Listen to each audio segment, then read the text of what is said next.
Is medication the only option when your child is diagnosed with ADHD? Welcome back to another episode of the Mental Health Break.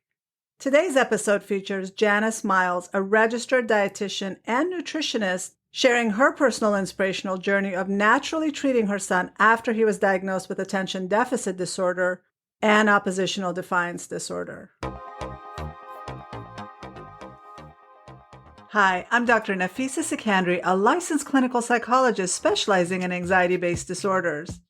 I created the Mental Health Break podcast to give you simple, actionable, step-by-step strategies to help you prioritize your mental health.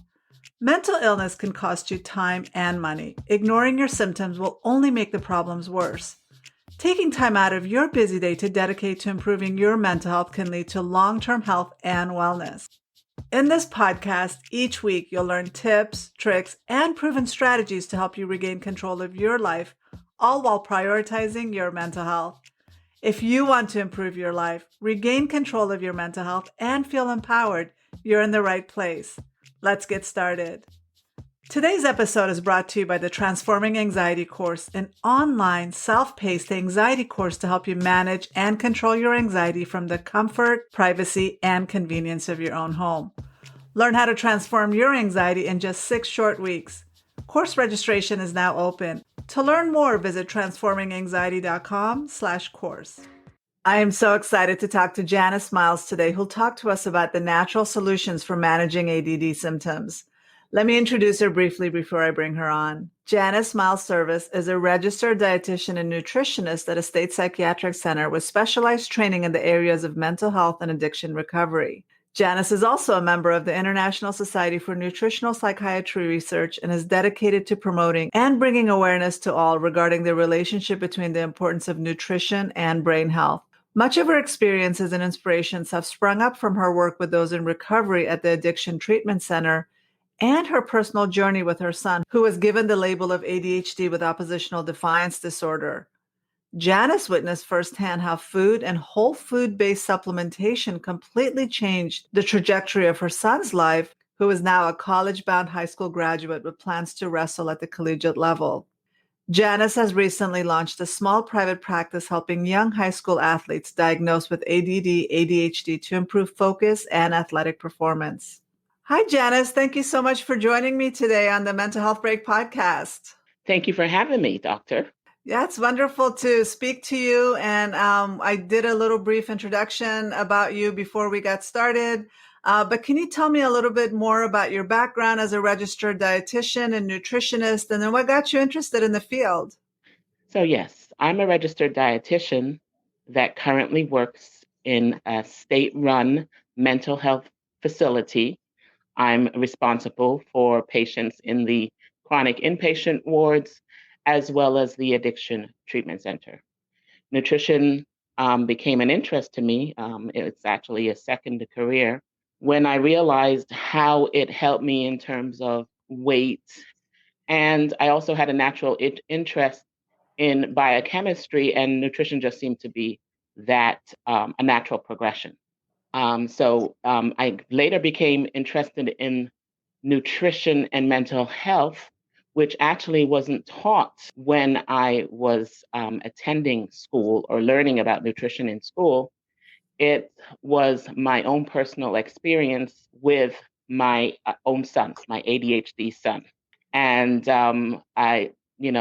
being very hesitant about medication, he was actually diagnosed at age 11, but I saw symptoms early on in life, earlier than at his age of diagnosis. And again, hesitant, like a lot of parents, about medication. And I remember when he was diagnosed by the psychiatrist, I was given a prescription for the Daytrana patch. When he had the year that he was diagnosed at age 11, it was May, so just before school ended, and the psychiatrist suggested that I wait until the school year started again before filling the prescription. So I had May to September to think about whether or not I wanted to use medication. And I remember speaking to a colleague who said to me, Janice, I don't want to interfere, but you're a registered dietitian. What are you doing, even considering this? So given my background in nutrition and biochemistry, I had to go back to the drawing board and go back to my nutritional biochemistry textbooks to see, have a look and see what really could be done, or how nutrition could be of benefit. We moved on. I ended up not implementing the Daytrana patch, and started out using amino acids and a supplement here and there. And yes, I had some changes, but nothing was consistent. And I did not get a consistency in his behavior or his focus, his moods, until I took a more comprehensive approach.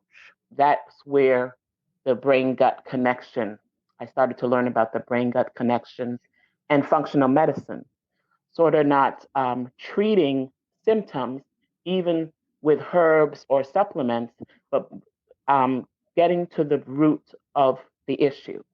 And I found that the underlying issue for ADHD or any mental health disorder starts probably in the gut-brain axis. We know now that there's a interplay between the gut and the brain. The gut is often referred to as the second brain because it has its own set of neurons and nervous system, the enteral nervous system, and that there's a bidirectional communication between the gut, the microbes, which are the bacteria, the viruses, and the fungi that when living together in harmony, communicate with the brain. When that balance is disrupted, whether it be from a nutrient deficiency, poor diet, some sort of an infection, that interplay or communication between the brain and the gut gets disrupted.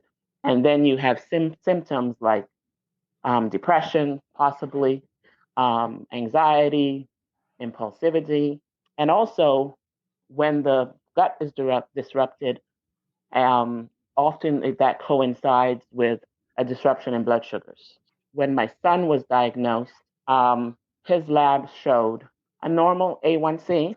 And like, if I step back, after meeting with the doctor who prescribed the Daytrana patch, I decided that I needed to find somebody who was a little bit more on the same page as me when it came to nutritionally. And I did find somebody who did a comprehensive nutrition panel, a psychiatrist who did a comprehensive nutrition panel. I know your son's diagnosis with ADD and oppositional defiance disorder inspired your current business to work with teens, but you were talking a little bit about him getting diagnosed and looking for somebody that was on the same page as you.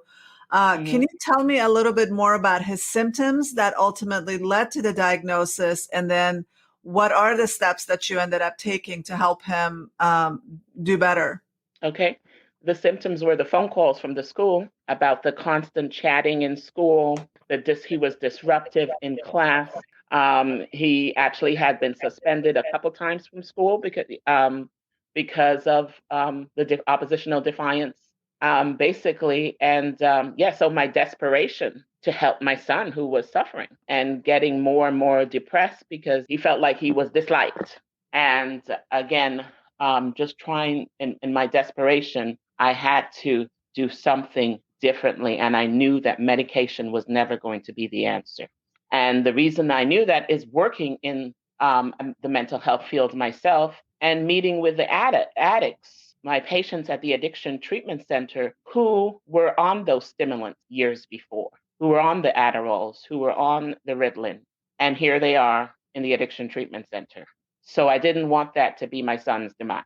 Again, in my desperation, I tried to find a psychiatrist who was sort of on the same page. And I did. And he, at the time, ordered a whole host of tests for my son. And he also gave me a supplement, which was a supplement. It was a micronutrient supplement that had a whole host of, a multivitamin on steroids, a whole host of nutrients and minerals and vitamins and cofactors. And it did actually work in some regards, but it was, I don't know, maybe 30 pills a day.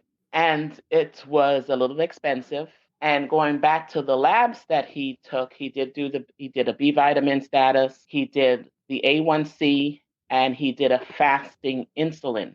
Fasting insulin is not a lab that a lot of doctors do. You actually have to fight for that. And that is a clearer indicator of a blood sugar imbalance. And it's often one of the last things that doctors check. My son's fasting insulin was elevated. His A1C was normal, but high normal. And I remember because he actually was suspended from school. He was actually going to be suspended for a year. Thankfully, we were able to turn it around when he was in the 7th grade. The psychiatric nurse practitioner, again, wanted to put him on Ritalin. And I said, no, but we have to look at the labs, look at his A1C, and look at his fasted insulin. And she at the time said, oh, no, that doesn't matter. I said, no, let's address this first. And then if we don't get any resolve, then we'll move on to medication. And that's what I did. I started working on his blood sugar balance. And that meant working on, first of all, we stopped doing school lunch because I noticed when it was pizza, especially the pizza and the chocolate milk day, was the day that I got the most phone calls. And so we started he started bringing his own lunch and also started having more snacks that sat in the nurse's office. And also he had an IEP. The breaks for snacks were written into the IEP so that he was to have something to make sure that he was having something every 2 to 3 hours throughout the day. He's an athlete.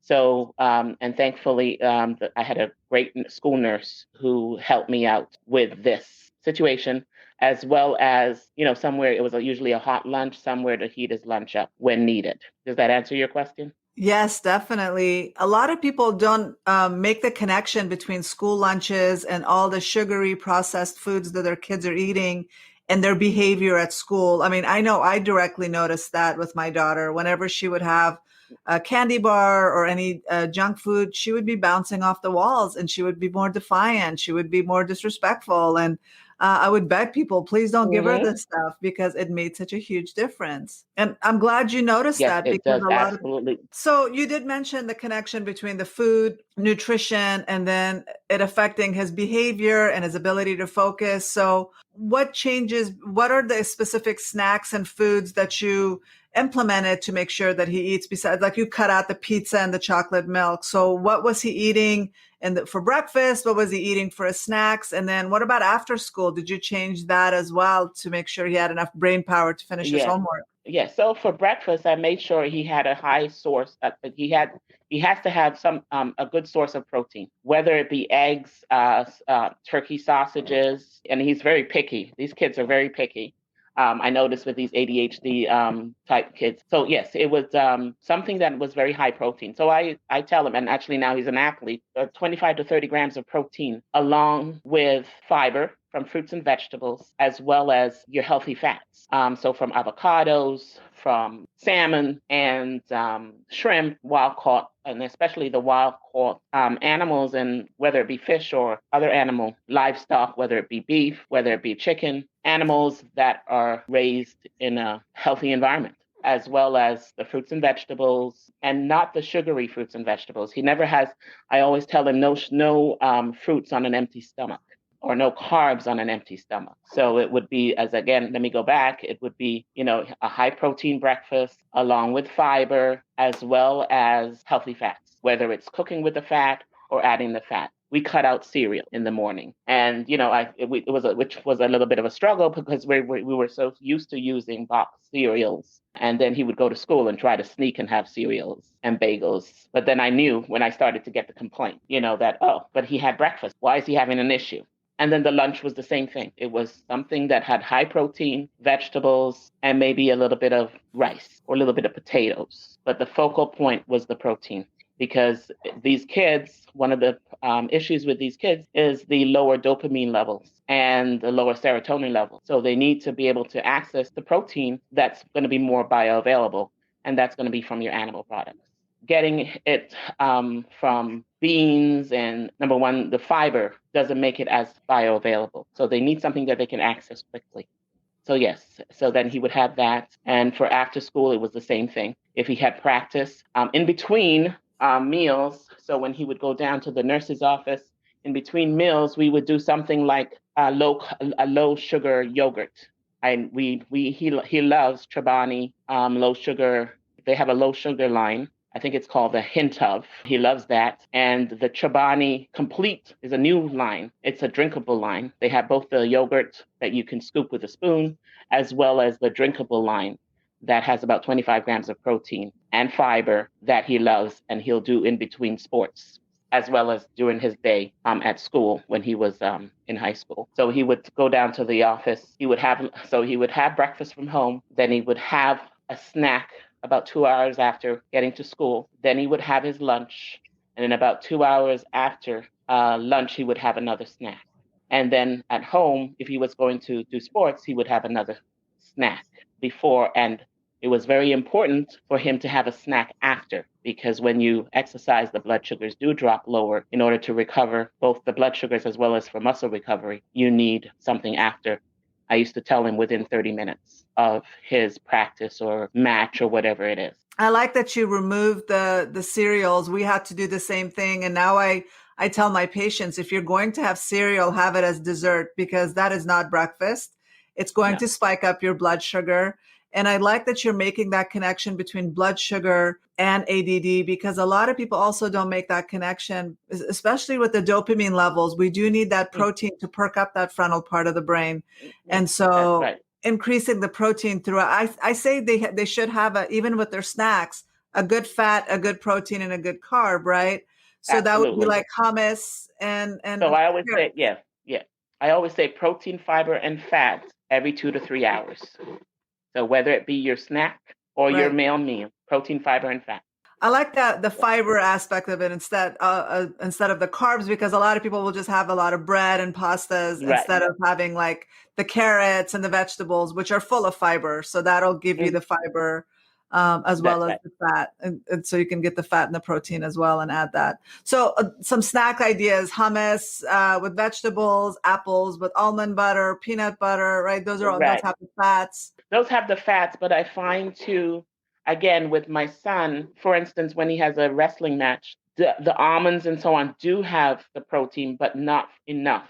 So it would have to be like a yogurt that, as I say, that has that 25 grams. Or sometimes we did cold cuts, healthy, try to find the healthier cold cuts for that snack. We actually, when I was in my initial stages of the journey as well, and when I discovered that blood sugar was an issue too, there's a company called UCAN. They developed I guess it's called a super starch that was originally intended for a child whose blood sugars would dip dangerously low at bedtime overnight. So they developed this product specifically for this child, but they realized that it could be used, that athletes, they broadened their market to include everybody. And it was the UCAN shakes, number one, that helped me confirm that, this child was having a blood sugar issue, because he would be off the walls, and as soon as he had a shake, within moments, his behavior would turn around. So we use that. He's wrestling and preparing for college. So we use that a lot to help him in between, because the super starch, it bypasses the gut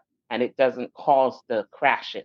And in a sport like wrestling or marathon running, there's the idea of carb loading, which actually can hurt somebody that has ADHD or ADD. I actually had a young client who's a basketball player, and his father is very much involved and was doing the carb loading, but the child was crashing during school day and not able to focus. And when they took him to the psychiatrist/psychologist, Ritalin was recommended. And they didn't want to do that. So that's when they contacted me. And, I recommended the UCAN shakes and some other things, and doing the snacking throughout the day, making sure he's, getting that protein. And the father told me that he did his first basketball dunk, and never done that. And he's been playing basketball for a little while. Blood sugar is just so important. Right. The crash that you mentioned, a lot of kids, they have the cereal for breakfast. They're crashing by 10 in the morning.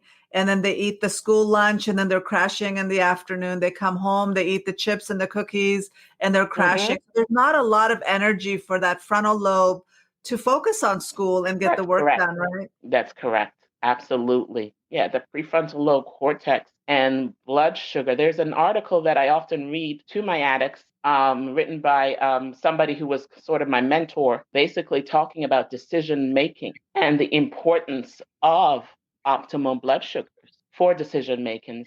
And when the blood sugars are not at optimal levels, the dopamine levels take a nosedive, as well as the mitochondria in the neurons start to, have altered function. So they're not as cells are not as, providing the power and the energy to the brain that it needs. And it comes down to that. It's fuel for the brain. We don't Yes, realize how much energy it needs, and we need to feed our brain the energy that it needs. We're not going to take our car and give it cheap gas or fill that's it with right. things that are not gas, right? We give it the whatever fuel it needs to run, and our brain is no different. We need to give it the proper fuel. These instant sugars and instant carbs that burn really quickly is not enough to sustain our brain to function That's right. for long periods, right? Absolutely. And I always say to especially on his game days, or the game week, tournament week, make sure you're fueling, Mm-hmm. fueling your day, fueling for the match, fueling for,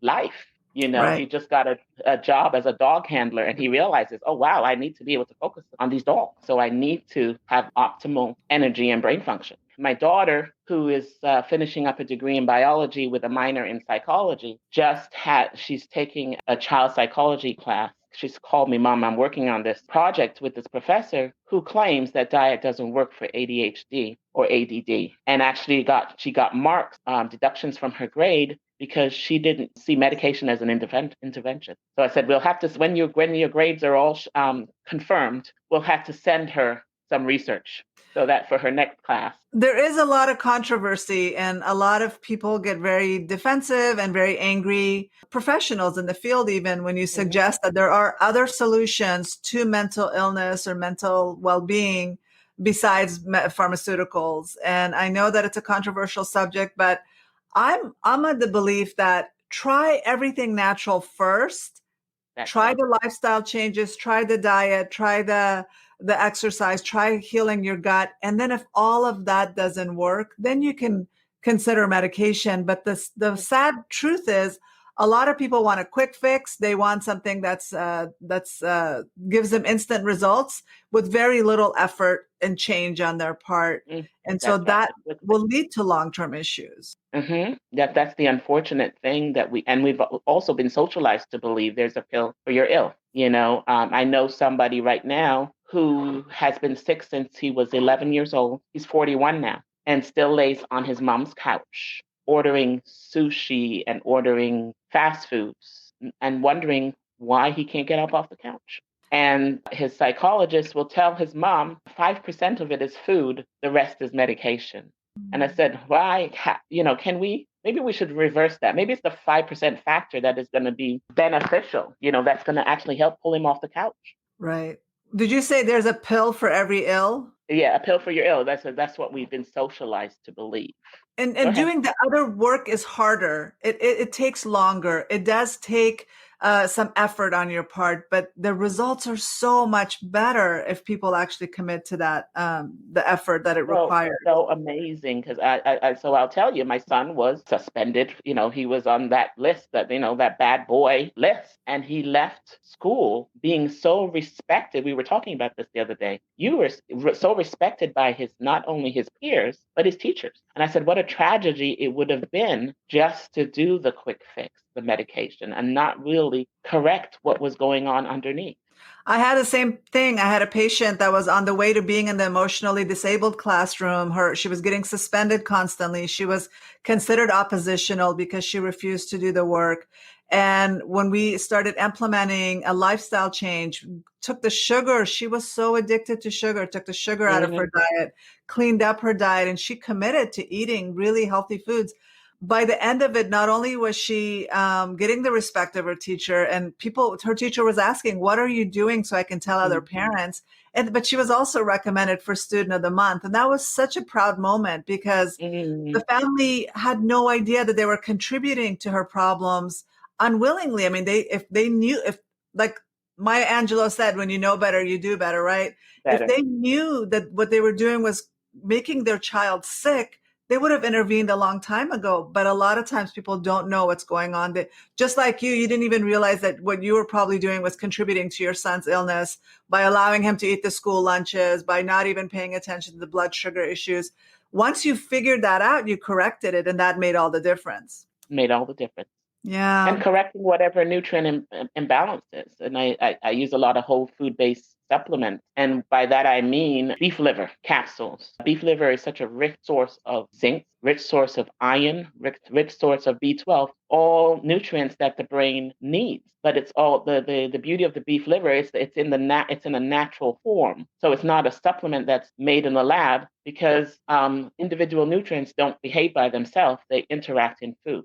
So together to work together in food. So phenylalanine needs zinc to make dopamine, and also the beef liver has such an amazing amino acid profile. And I remember the first time I gave it to my son, how calming. He even said, "Mom, this is how calming it was for him." So there are a lot of companies now who have caught on and developed different parts of the wild caught animals like the goat and the cows to help people and to nourish the body from deep within. And again, that has been part of what has helped us or my son to become very successful, is optimal nutrition. So speaking of that, are there any specific foods or supplements that you would recommend besides the beef liver? The company that my go-to is Ancestral Supplements. And again, that's going to be the beef liver.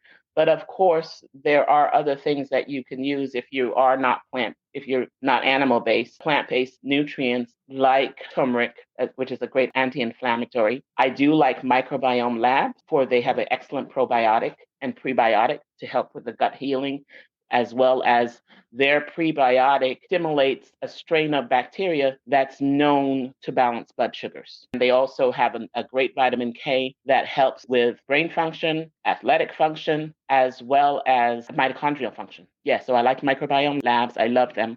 Ancestral Supplements, I love. I also like Metagenic. And as with any supplements or just adding anything to your diet, please talk to your doctor and find somebody like you had to do, Janice. Find somebody that's on the same page as you, that can support you, that understands mental illness, that understands ADD, that understands nutritional deficiencies, that can guide you and getting the right vitamins and the right supplements. I mean, we're just making some suggestions on our part, but it's really important to make sure that the audience knows to share, to talk to a professional about your own specific needs, because these are all generalized recommendations.